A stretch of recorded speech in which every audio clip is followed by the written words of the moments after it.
Hey everyone, Ariel Adams here with aBlogtoWatch. Please subscribe to our videos on YouTube and like this video if you find it useful. This is a review of a few Bulgari Octo Velocissimo Chronograph watches.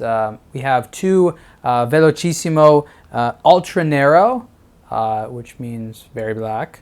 So this is the blackest one. It's not totally black because you have gold hands and hour indicators, and then you have versions of the ultra narrow with this gold bezel, which is a really sexy look. Then you have a limited edition version. This is actually a pretty cool one. This is the Octo Maserati. This came out in 2014 as a limited edition of 1,914 pieces because apparently at that year it was the 130th anniversary of both Bulgari and Maserati. Who'd have thought? So these ones, I'm not even sure if these are still made, but there's a few of them out there. This is a really cool one because sort of it's blue and white, panda-ish style dial. All these watches share something in common, and that's of course the movement. That's the BVL 328. Now, what is the BVL 328? Well, that is not a Bulgari movement, but it is a movement as part of LVMH. This is essentially a Zenith El Primero, or it is an El Primero with a different rotor. And the El Primero is probably one of the finest workhorse chronographs out there. It operates at 5 Hertz, which is faster, and that in this case is better than most movements out there, which run at about 4 Hertz, such as the famous Valjo 7750.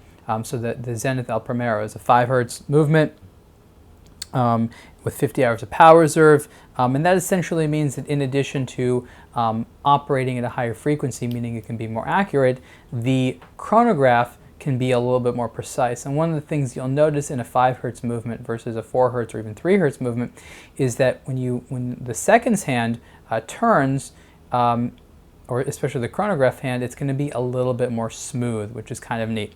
So the thing this starts with, of course, is the famous Octo Case. And here it is, of course, in steel, so you can see the shapes a little bit better. This is the Gerald Genta design that has been very cool and was sort of changed a little bit by Bulgari in terms of the dial especially. But the Octo Case is architected and interesting and attractive on the wrist. It's masculine. Here it is in black, and it just takes on a nice look. I love the roundness of the bezel mixed with the angularity of the case. The inner dial, that angularity. There's just so many cool shapes here. It's just such a winning design. And actually the Ultra Narrow introduces the rubber straps, which are comfortable and actually also look really cool. So the chronograph version of the Octo, the Velocissimo version of the Octo is 41.5 millimeters wide by just over 13 millimeters thick. Not a tiny watch, and of course it looks big because of the more or less square dimensions of the case. But as you can see on my small to medium wrist, it wears quite nicely. I'll show you the steel one because with steel you'll be able to see the shape a little bit more. It's a little bit more emphasized. What's neat about the Octo is that it's one of the most distinctive case designs out there, but at the same time it is I don't want to keep saying elegant, but it's like weird but not uncool, and it's very difficult to have weird and elegant, or I'll say weird and dressy. This is a weird design. There's a lot of interesting stuff going on, which is avant-garde and out of the ordinary, and not something you expect to see every single day, yet it still comes across as dressy and elegant and refined, and most importantly, sophisticated. I do have issues sometimes with the Octo watches in terms of the hour hands, or the hands, the hour and minute hands, as well as the hour markers. They can be a little bit difficult to see depending on the light.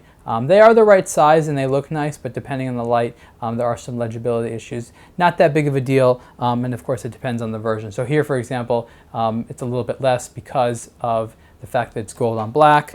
This steel on blue, actually not so bad either. The hour markers here pop out a little bit more. And what's interesting is you notice between the two ultra narrow versions is that in addition to having a different bezel, one being gold and one being DLC coated steel, is the subdials are actually a different design.